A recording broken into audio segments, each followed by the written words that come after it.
ముఖ్యమంత్రి వైఎస్ జగన్మోహన్ రెడ్డి రాజకీయాలు వదిలి సినిమాల్లోకి వస్తే అవార్డులన్నీ ఆయనకే దక్కుతాయని టీడీపీ యువనేత నారా లోకేష్ ఎద్దేవా చేశారు. గుంటూరు జిల్లాలో తాడేపల్లిలోని అన్నపూర్ణ రెసిడెన్సీలో స్థానికులతో లోకేష్ సమావేశమయ్యారు. ఈ సందర్భంగా ఆయన మాట్లాడుతూ తెలుగుదేశం, జనసేన, బీజేపీ కూటమి అధికారంలోకి రాగానే పాత ఇసుక విధానాన్ని తీసుకొస్తామని చెప్పారు. మైనింగ్ విభాగంపై విచారణ కమిటీ వేస్తామన్నారు. మంగళగిరికి పరిశ్రమలు రావు, మంగళగిరికి ఐటీ రాదు అని తేల్చి చెప్పేశారు. అదేంటో నాకు అర్థం అలా. ఎందుకంటే నేను ఐటీ శాఖ మంత్రిగా ఉన్నప్పుడు మంగళగిరి ఆటో నగర్కి నేను ఐటీ కంపెనీలో తీసుకొచ్చేస్తాను. నిన్న సెల్ఫీ కూడా దిగా. నేను అక్కడ టిట్కో దగ్గర ప్రోగ్రామ్ ఉంటే సాయంత్రం సెల్ఫీ కూడా దిగాను. అంటే ఒక శాసన సభ్యుడికి ముందు చూపు లేకపోతే నియోజకవర్గం ఎంత ఇబ్బంది పడుతుందో ఇది ఒక ఉదాహరణ. వాస్తవం, ఇక్కడ ఫౌండేషన్ వేయాలంటే ఒక ₹2 ఎక్కువ ఖర్చు అవుతుంది. అది బిల్డర్స్కి నాకని బాగా తెలుసు. కానీ కాంటినెంటల్ కాఫీ వచ్చింది కదా ఇక్కడ, కోకో కోలా బాటిలింగ్ ప్లాంట్ ఉంది కదా ఇక్కడ, మళ్ళీ అవన్నీ ఎట్లా వచ్చినాయండి?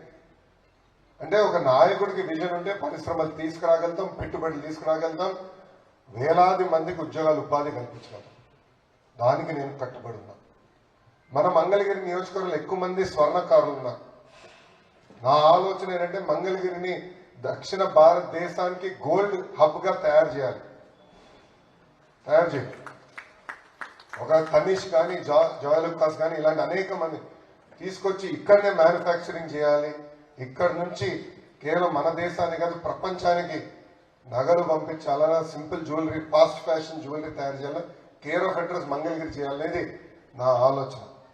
నా పక్కనే మంచి జ్యువెలర్ ఉన్నారు అన్నగారితో నేను చాలా ఐడియాస్ ఎక్స్చేంజ్ చేసుకుంటా ఉన్నా. అన్నగారు నేను మాట్లాడినప్పుడు కూడా ఈరోజు కొత్త, మీ అందరూ తెలుసు, ల్యాబ్ గ్రోన్ డైమండ్స్ వస్తున్నాయి. అది చాలా ఫాస్ట్ ఫ్యాషన్ గా తయారైంది. అది ఎందుకు మన దగ్గర రాకూడదు? కొత్త కొత్త డిజైన్ ఎందుకు తయారు చేయకూడదు? సో నా ఆలోచన కరెక్ట్ గా చేస్తే ఆ ఒక్క దాంట్లో 50,000 మంది, 40 నుంచి 50,000 మంది ఆ ఒక్క దాంట్లో పనిచేసే అవకాశం ఉంటుంది మన నియోజకవర్గం. అంటే డిజైన్ దగ్గర నుంచి మ్యానుఫ్యాక్చరింగ్ వరకు, రీటైలింగ్ వరకు అందరు చేయొచ్చు. ఇట్లా స్పెషలైజేషన్ చేద్దాం, డెప్త్ క్రియేట్ చేద్దాం. సో మన నియోజకవర్గం ఒక సెక్టర్లో ఆదర్శంగా తీసుకెళ్దాం అనేది నా వంతు చిన్న ఆలోచన ఇది. సో అమ్మ, ఒక యువకుడిని, తెల్ల జుట్టు వచ్చింది కానీ యువకుడినే, ఉత్సాహవంతుడిని, మంచి పనులు చేసడానికి వచ్చా. నేను ఇక్కడ పుట్టలేదు, ఇక్కడ పెరగలేదు. నేను పుట్టి పెరిగింది హైదరాబాద్లో. కానీ ఎప్పుడైతే నా ఓటు ఇక్కడ మార్చుకున్నానో ఆ రోజు నుంచి నేను ప్రజలకి సేవ చేయాలని వచ్చాను. ఓడిపోయిన దగ్గర నుంచి నేను కష్టపడ్డాను. వాళ్ళు చేయలేదు కనుక నాకు ఓటు ఏమని నేను అనట్లేదు. నేను చేసిన మంచి పనులు చూసి మమ్మల్ని గెలిపించాలని ఈ సభాముఖంగా మిమ్మల్ని అందరూ నేను కోరుకుంటూ ఇస్తారు. మీరు మీ ప్రశ్న అడగండి, నాకు సమాధానం చెప్పేదానికి నేను ఇస్తాను. మంగళగిరి మేనిఫెస్టో చూసాను సార్, చాలా బాగుంది. అండ్ జనరల్ టీడీపీ మేనిఫెస్టోలో చూస్తే 20 lakhs జాబ్స్ ప్రొవైడ్ చేస్తున్నారు with in span of 5 years. అవి ఎటువంటి జాబ్స్ ఏంటి అనేది ఏమన్నా? ఫస్ట్ ప్రామిస్ 20 లక్షల ఉద్యోగాలు కల్పించాలి. అది అక్రాస్ సెక్టర్స్ చేయాలి. దాన్ని ఆంధ్రప్రదేశ్కి కోస్ట్ లైన్ దాదాపు 900 కిలోమీటర్లు మనకుంది. అలాంటి కోస్ట్ లైన్ ఆధారంగా తీసుకుని మ్యానుఫ్యాక్చరింగ్ కానీ, ఫిషరీస్ కానీ, ఐటీ కానీ ఇవన్నీ మనం డెవలప్ చేయొచ్చు. మీరు అడగచ్చు కోస్ట్ లైన్కి ఐటీకి ఏం సంబంధం అని.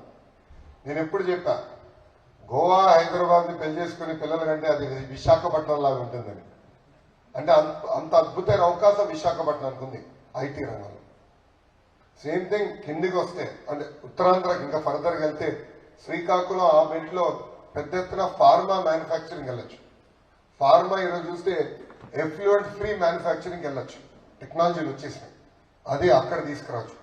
కిందికి వచ్చేగల ఉభయ గోదావరి జిల్లాలో ఫిషరీస్ ని, పామాయిల్ని పెద్ద ఎత్తున ప్రోత్సహించాలి. బ్యాక్ అండ్ లింకేజ్లు కూడా చేయడానికి మెరుగైన అవకాశాలు ఉన్నాయి. అక్కడ డిఫెన్స్ కూడా వచ్చేదానికి అవకాశం ఉంది. ఇంకా మన కృష్ణా, గుంటూరుకు వచ్చేగల ప్రధానంగా రాజధాని చుట్టూన్న రెగ్యులేటరీ ఏజెన్సీస్ ఇవన్నీ వచ్చేదానికి అవకాశం ఉన్నాయి. మన ప్రాంతం నుంచి చాలా మంది వెళ్ళి ఐటీ కంపెనీలు స్థాపించారు, ఇతర కంపెనీలు స్థాపించారు. వాళ్ళందరూ తిరిగి వచ్చి ఇక్కడ కంపెనీలు మేము పెట్టాలని కోరికతో ఉన్నారు.